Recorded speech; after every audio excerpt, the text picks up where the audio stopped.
Good morning, ladies and gentlemen. My name is Clay, and I am the Bucks believer. Today, we saw the Bucks eke out a narrow 125 to 119 victory over the Washington Wizards.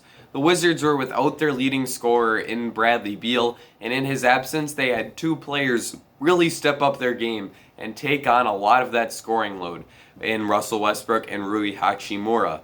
Westbrook in particular was terrific today, putting up a 42-point triple-double on 16 for 32 shooting.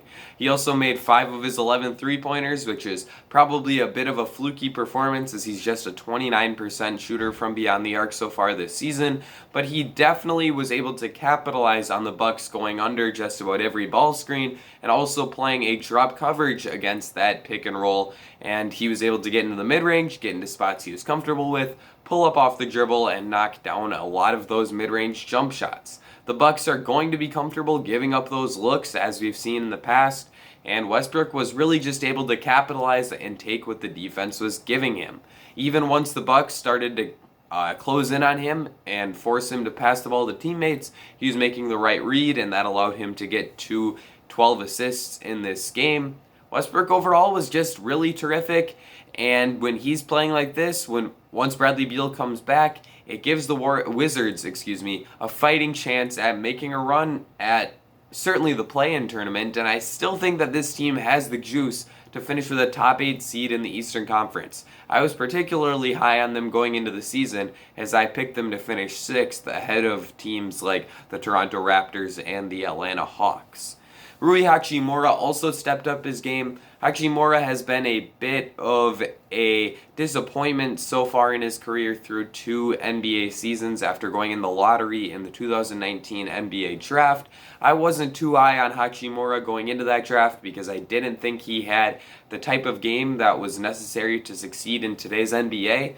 But today he certainly was terrific and in large part was doing the things that I didn't think would translate all that well in order to beat the Bucks. He had 29 points and grabbed 11 rebounds, shot 11 for 18 from the field, and made 3 of his 5 three-pointers. Once again, that 3 for 5 outing from beyond the arc is a bit of a fluke, as Hachimura is just a 30% shooter from the three-point line so far this season, but in this one, he certainly was able to knock down the open looks the Bucks gave him, and he also was able to take advantage of the times in which the Bucks were running that switching scheme, and he was able to take the Bucks guards into the post, and get himself into a comfortable rhythm, and knock down some pretty difficult mid-range jump shots. That's really where his game thrives, and he did a nice job of getting to those spots similar to Westbrook and knocking down the shots that the Bucks defense was giving him.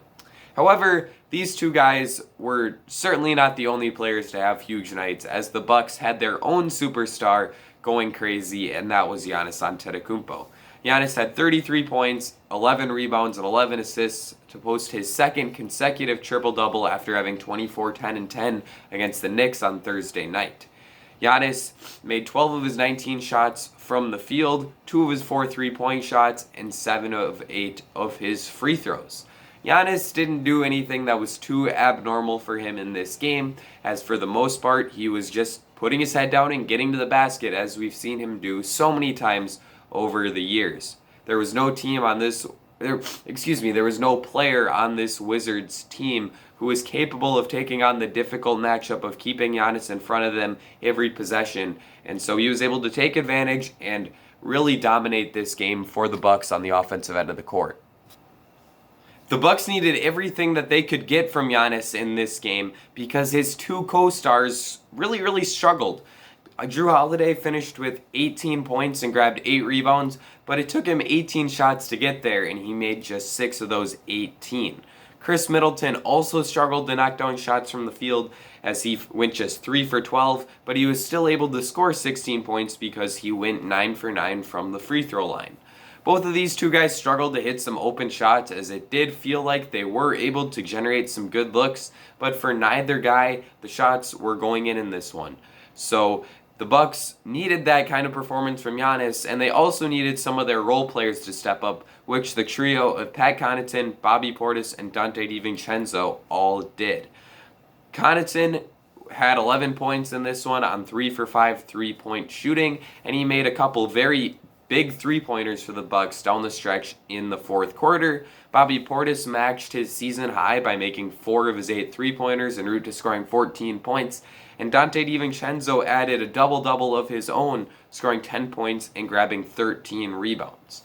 Dante is a super outstanding athlete, and his ability to grab boards on the offensive glass has really created a lot of extra possessions for the Bucks so far this season, and that's not really something we've seen from this team in the past. So that kind of new element from him and Pat Connaughton both is certainly a welcome invitation for the Bucks. I'm sorry, that didn't come out right.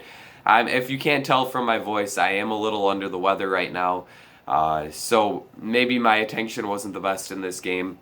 I don't have too much to say. It felt like a pretty normal game. There's not too much more to delve into, so I think I'm just going to keep this one pretty short and sweet.